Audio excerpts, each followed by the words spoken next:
Pihak keluarga korban penikaman seorang siswa di SMA Negeri 7 Banjarmasin buka suara terkait insiden tersebut pada Senin 31 Juli 2023. Ayah korban yakni Faisal Akli membantah adanya bullying yang dilakukan anaknya terhadap pelaku.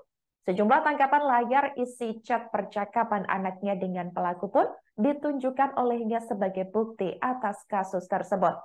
Faisal tak terima jika anaknya yang berinisial M 15 tahun diduga merupakan pelaku bullying terhadap pelaku A 15 tahun. Faisal yang didampingi dengan kuasa hukumnya yakni Kurniawan memperlihatkan bukti-bukti chat WhatsApp antara anaknya dan pelaku. Menurutnya dari bukti chat tersebut malah pelaku yang kerap bertanya kepada korban perihal masalah game maupun tugas sekolah. Ia mengaku terakhir kali pelaku menghubungi anaknya dengan menanyakan posisi M di mana pada Senin 31 Juli 2023 pagi lalu. Berdasarkan chat pelaku dengan anaknya, Faisal mengatakan tidak ada indikasi bukti chat bahwa anaknya melakukan tindak bullying. Sementara itu, M diketahui kini masih mendapat perawatan secara intensif di rumah sakit. Ia juga mengungkapkan bahwa anaknya sudah menjalani operasi akibat penikaman dari pelaku. Faisal menuturkan bahwa operasi M berjalan dengan lancar. Sementara itu, saudara kuasa hukum korban yakni Kurniawan juga menegaskan bahwa isu bullying yang dilakukan oleh korban itu tidak benar. Dari percakapan WhatsApp itu, tidak ada bullying yang dilakukan korban sejak Oktober 2022 hingga saat ini. Justru yang aktif menghubungi korban adalah pelaku, seperti menanyakan posisi hingga tugas sekolah. Kuasa hukum tersebut juga mengharapkan agar pelaku dapat dikenakan dengan pasal 340 KUHP, yaitu pembunuhan berencana karena pihaknya melihat pelaku sering menanyakan posisi korban dan kejadiannya pun di sekolah, di mana tidak seharusnya seorang pelajar membawa senjata tajam ke sekolah, hingga artinya aksi itu menurutnya sudah direncanakan oleh pelaku sebelumnya. Terkait kasus anak Pian, menanggapi dari pihak keluarga gimana nih Om? Oke, alhamdulillah sebenarnya hari ini belum bisa berpikir jernih karena kan kita hari ini lagi fokus menangani masa kritis anak kita yang sedang dalam proses penanganan medis. Alhamdulillah kita ucapkan puji dan syukur kita kehadiran Allah Subhanahu wa Ta'ala bahwa dari diagnosa dokter ditakutkan itu akan mengenai organ-organ dalamnya. Setelah melalui pemeriksaan ronsen dan USG, penanganan operasi, observasi segala macam, alhamdulillah mudah-mudahan bisa berjalan dengan baik. Mengenai terkait pemberitaan bahwa anak kita melakukan bullying dan lain sebagainya, perkelahian dan lain sebagainya, kita nyatakan itu tidak benar. Statement itu semua sudah kita serahkan kepada kepolisian. Kita meminta keadilan yang seadil-adilnya, kasus yang setuntas-tuntasnya, supaya ini bisa berakhir dengan sesuai proses hukum yang berlaku. Mudah-mudahan bisa berjalan dengan baik. Kita sudah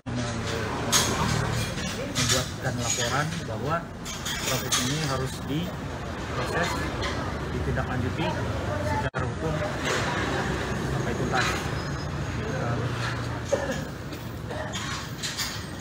Mungkin dari terkait dengan beredarnya opini pemberitaan korban melakukan bullying terhadap pelaku, jadi yang motifnya tadi itu bisa dikatakan tidak benar karena kami mendapatkan screenshot percakapan antara pelaku dan korban melalui HP si korban, anak si korban. Itu dari percakapan dari Oktober 2022 sampai hari ini tadi tidak ada sedikit pun bullying yang dilakukan oleh korban terhadap pelaku. Jadi bisa kami nyatakan itu tidak benar. terkait dengan hasil percakapan tadi, kita bisa melihat di situ bahwa yang aktif menghubungi si korban tadi adalah pelaku, artinya yang mau menanyakan posisi, menanyakan tugas-tugas yang diberikan oleh sekolah, itu yang terkait dengan hasil screenshot percakapan antara korban. Di mana dari handphone korban, jadi ada miss call, ada video call dan menanyakan yang hijau ini chat dari korban. Kamu di mana? Jawab apa? Berapa orang di kelas? Dia sampai si pelaku sampai menanyakan berapa orang di kelas nih yang hari ini. Nah, chat-chat yang sebelumnya itu percakapannya antara tugas sekolah, menanyakan tugas sekolah, nomor sekian itu apa jawabannya, habis itu bermain game segala macam. Jadi selalu meminta bantuan jawaban tugas itu loh dari yang kita. Dan dari seluruh bukti screenshot ini yang memulai percakapan chat itu selalu dari pelaku. Jadi yang menanyakan kamu di mana, lagi ngapain, tugas ini apa jawabannya segala macam. Makanya ada kedekatan mereka berdua sebenarnya karena si pelaku selalu menanyakan terkait tugas sekolah dan keberadaan korban. Nah, ini yang hari ini. Dan dari chat itu nggak ada percakapan yang aneh-aneh. Dan mungkin setelah ini kita share ke kawan-kawan, izin Bang kalau boleh. Tidak ada satu kalimat pun yang terkait mengejek, apalagi membuli. Ada dari chat dari bulan ancaman nggak ada juga. Ancaman pun tidak ada dari Oktober 2022. Melalui chat ya Bang ya. Melalui chat. Jadi komunikasinya baik-baik saja, pertemanan sahabat gitu.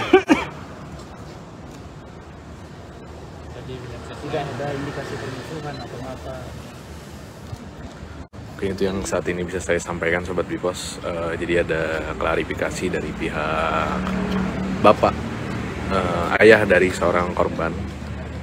Jadi ayah dari korban ini tidak terima bahwasanya anaknya disebut sebagai pelaku bullying karena berdasarkan bukti chat yang ada di HP anaknya, si korban ini hanya menchat satu sama lain, hanya saling chat satu sama lain. Dan terakhir pada hari ini pelaku menanyakan posisi korban sedang berada di mana, Sobat Bipos sekalian.